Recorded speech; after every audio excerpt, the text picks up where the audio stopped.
या भागाचे प्रांत अधिकारी व DYSP आम्हाला भेटण्यासाठी आले होते.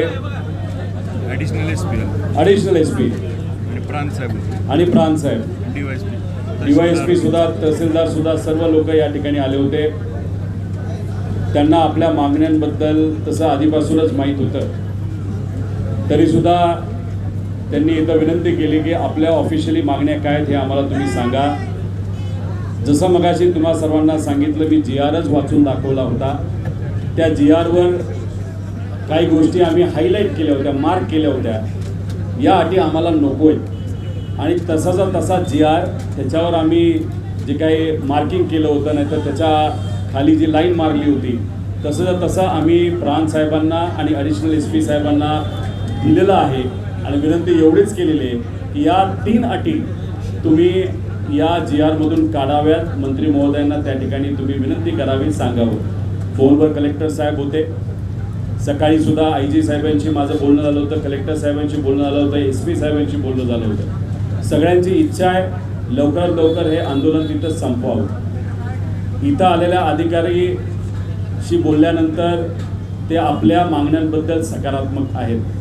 त्यांची एक जबाबदारी असते की आपल्या मागण्या या वरच्या प्रशासनाला आणि शासनाला या सांगाव्या लागतात आणि ते आत्ता तिथं सांगतायत. सांगून मंत्री कुठले असतील नाही तर अजून कुणी असेल तर या बाबतीत काय बोलायला तयार आहेत का आज उद्या, तर तसं तुम्ही सांगावं अशी मी विनंती केलेली आहे.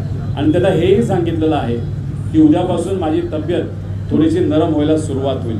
मला बोलता येणार नाही, नाहीतर मी बोलू शकणार नाही, लोकांना थांबवता येणार नाही आणि त्यानंतर मात्र बऱ्याच गोष्टी माझ्या हातात राहू शकणार नाहीत.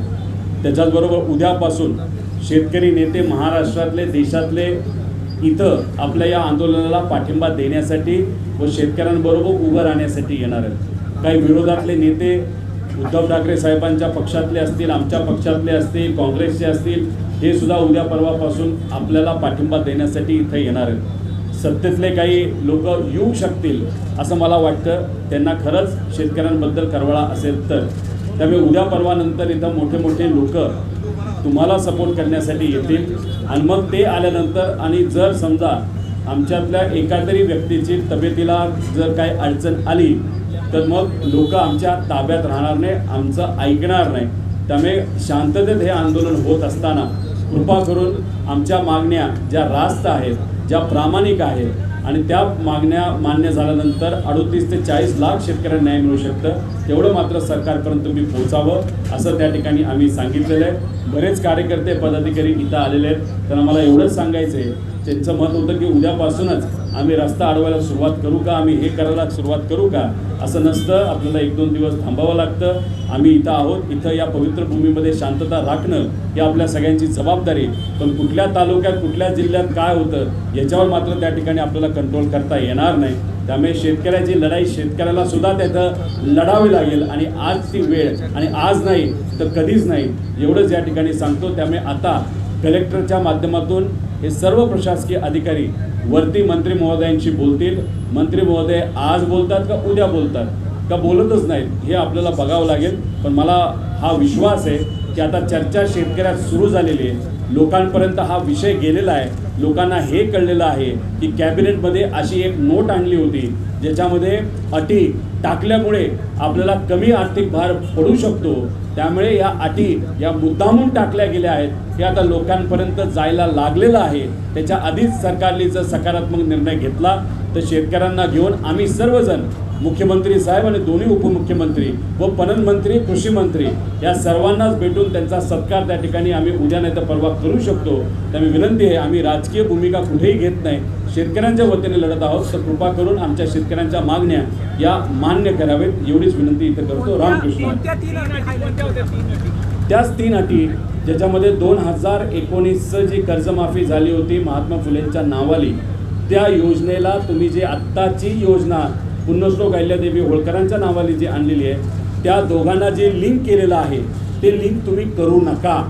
ते लिंक केल्यामुळे बऱ्याच अडचणी उद्भवत आहेत. कारण का त्या योजनेतून 2019च्या योजनेतून 48 लाख शेतकऱ्यांनी फायदा घेतला होता. मग या योजनेत त्या 48 लाख शेतकऱ्यांवर अन्याय होऊ शकतो आणि होणारच आहे. आणि 50,000ची कर्जमाफीमध्ये तुम्ही चेष्टा करताय का? त्यामुळे 50,000ची कर्जमाफी नको, 50,000ची अट काढा, 2019ची अट काढा, OTS मधून सुद्धा काढा आणि कर्जमाफीतून सुद्धा काढा आणि सरसकट 2 लाखापर्यंत कर्जमाफी तुम्ही करा.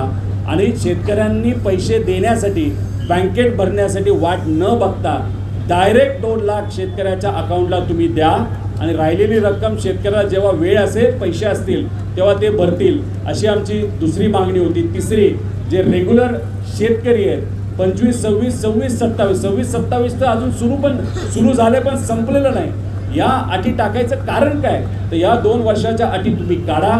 50,000 देत असाल तर चांगली गोष्ट, जर 75,000 दिलं तर सोल्यावरनं पिवळं, अशी सुद्धा मागणी आम्ही तिथं केलेली आहे. चौथी मागणी जी आहे ती आहे 1 रुपयामध्ये विमा आणि त्याच्यामध्ये जे ट्रिगर काढले होते ज्याच्यामुळे शेतकऱ्यावर अन्याय झाला होता ते सर्व ट्रिगर परत एकदा आणण्यात येणाव्या असे आमच्या सगळ्या त्याच्यामध्ये त्या ठिकाणी मागण्या आहेत. ज्या मागण्या तुमच्यासमोर वाचून दाखवल्या, याच्यात कुठेही वाढ केलेली नाही, जसं आहे तसं आहे. आणि साध्या सोप्या पण शेतकऱ्यासाठी ते सुद्धा 48 लाख शेतकऱ्यांसाठी महत्त्वाच्या असणाऱ्या या सर्व मागण्या आहेत. दादा, जे अधिकारी आले होते ते अगोदर मंत्र्यांशी चर्चा करून तुम्हाला भेटायला आले होते की आता तुम्हाला भेटून जाऊन मंत्र्यांशी चर्चा करायची? मंत्र्यांची त्यांची चर्चा झाली असावी पण डिटेलमध्ये झाली नव्हती. त्यामुळे इथं येऊन त्यांनी आमच्या मागण्या समजून घेतल्या, शेतकऱ्याच्या मागण्या समजून घेतल्या. आता कलेक्टरच्या माध्यमातून ते वरिष्ठ मंत्र्यांशी बोलतील, अधिकाऱ्यांशी बोलतील. परत आजच सांगतील का उद्या सांगतील हे आम्हाला माहीत नाही, पण आपण वाट बघूया. सरकारकडनं काही निरोप येतोय. सरकारला परत एकदा सांगायचं आहे, कृपा करून आम्ही याच्यात राजकारण करत नाही.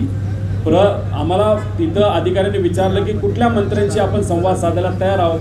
आम्ही म्हटले कृषी मंत्री आम्हाला चालू शकतील, पणन मंत्री आम्हाला चालू शकतील, रावळ साहेब आहेत, कृषी मंत्री आमचे दत्ताभाऊ भरणे आहेत, आमचे रेव्हेन्यू मंत्री बावनकुळे साहेब आहेत, CM साहेब, नाही तर कोणालाही तुम्ही अशा चांगल्या व्यक्तीला तिथं सांगा जो कुठेही आमच्या या आंदोलनाला नोटंकी म्हणत नाही, या आंदोलनाला स्टंट म्हणत नाही, अशा कुठल्याही मंत्र्याला तुम्ही आमच्याशी चर्चा करण्यासाठी सांगा. दुर्दैवाचं या जिल्ह्याचे जे पालकमंत्री आहेत त्यांनी या गरीब शेतकऱ्याच्या आंदोलनाला स्टंट, नोटंकी असं बोललेले आहेत. त्यामुळे कृपा करून त्यांना सोडून कुठलाही कॅबिनेट मंत्री आम्हाला चालेल असं या अधिकाऱ्यांना त्या ठिकाणी आम्ही सांगितलं आहे.